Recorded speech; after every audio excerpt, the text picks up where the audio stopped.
You didn't ask to be born. Nobody does. But most creatures at least get a warm welcome into the world. You get dropped by gravity into your mother's wing like a tiny package nobody ordered. And that's just the first 5 seconds. Welcome to life as a vampire bat. It gets weirder from here. Your mother bombards you with saliva the moment you arrive. Friendly gesture, apparently. You're blind, furless, and completely helpless. Armed with nothing but tiny milk teeth and a desperate grip on the food source tucked in your mother's armpit. Not exactly the grand entrance a predator deserves. But you're not a predator yet. Right now, you're just trying to survive the next 10 minutes. Size-wise, you're about a third of your mother's weight at birth, which sounds impressive until you realize that still makes you roughly the size of a grape. And since you're too small to stay in the cave alone, you go everywhere she goes. Every flight, every hunting trip, every terrifying drop through total darkness. You hold on and you do not let go. After a month of rapid growth, your eyes finally open. You've grown some fur. You've doubled in size. And that's exactly the problem. You're now too heavy for your mother to carry. So she leaves you hanging with the other pups on the cave ceiling while she goes out to feed. Just like that, gone. Here's the remarkable part. Hanging upside down for hours sounds exhausting. For you, it's effortless.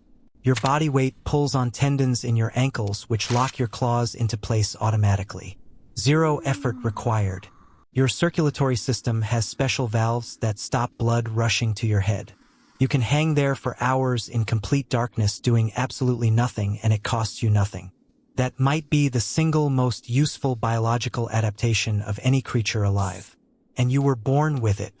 A few hours later, your mother returns. You're still completely dependent on her milk, and she knows it. You're part of a stable group of females and their offspring, with a few dominant adult males floating in and out. Your father is technically present. He does not care about you at all. This is fine. This is normal. Move on. At around 2 to 3 months, something strange happens.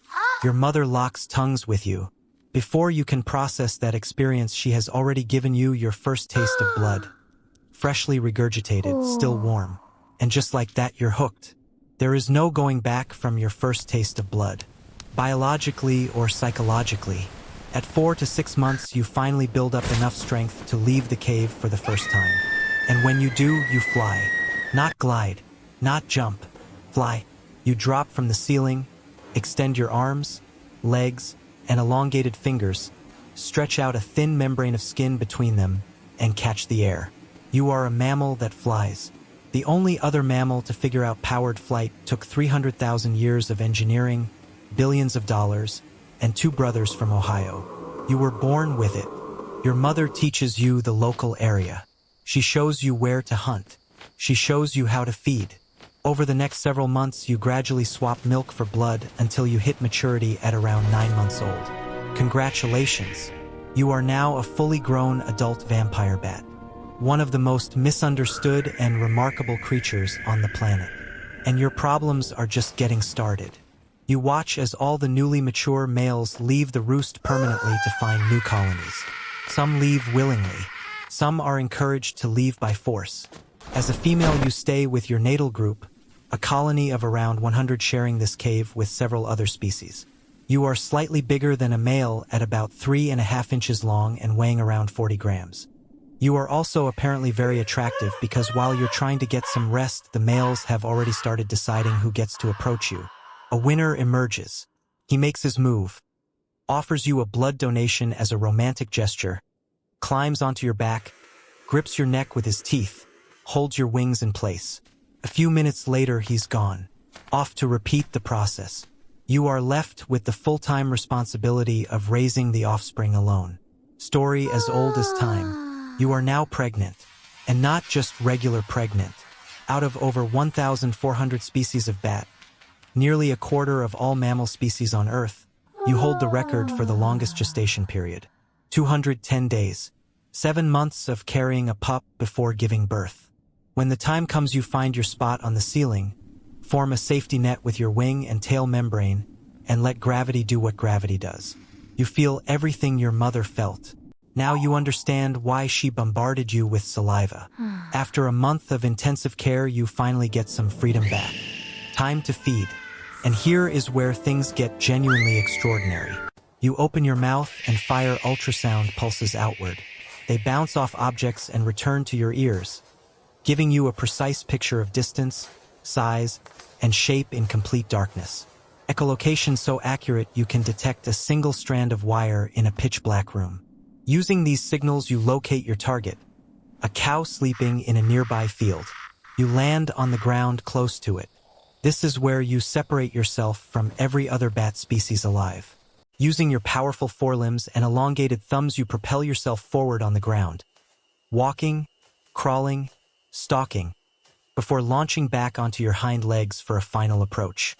Vampire bats are the only animals whose ancestors completely lost the ability to run, then at some point decided they wanted it back and evolved it again from scratch. That decision alone took millions of years. Worth it. You switch to a slow prowl as you get close. The unusually large nerves in your leaf-shaped nose detect infrared radiation, the heat of warm blood flowing close to the skin. You identify the perfect spot. You shave down a small patch of hair with your teeth exposing the skin. You apply a softening agent from your saliva. Then you use 2 of the sharpest teeth in the entire animal kingdom to create a 5mm incision so precise the cow doesn't feel a single thing.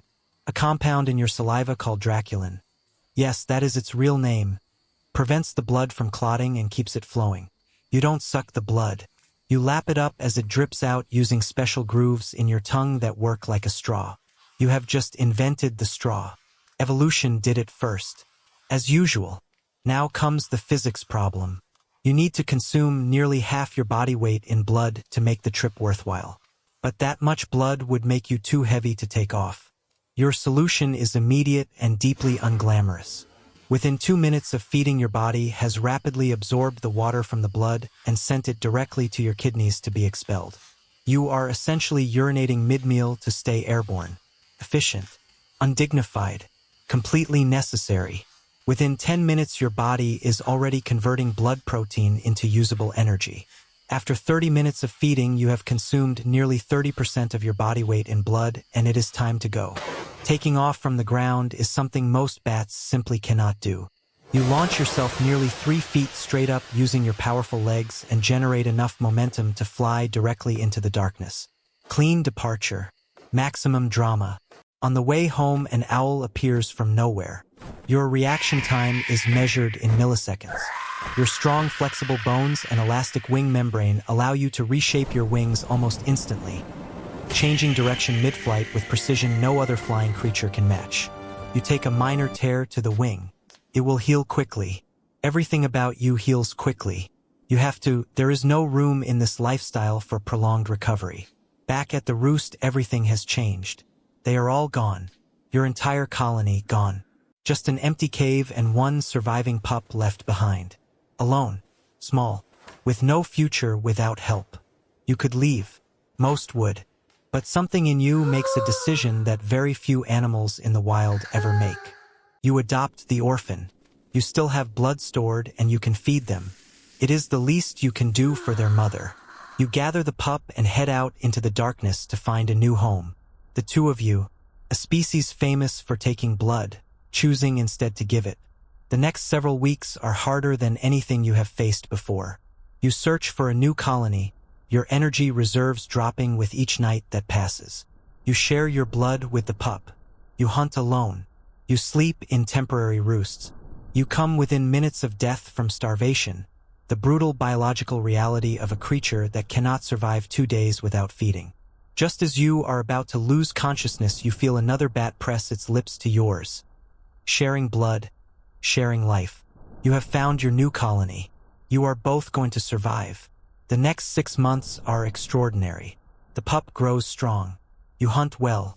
You share blood with colony members who are struggling, knowing they will do the same for you when your time comes. This is the vampire bat's most remarkable secret. Not the flight, not the echolocation, not the Draculin. It is the sharing. In a colony of vampire bats, if you go hungry, your neighbor feeds you.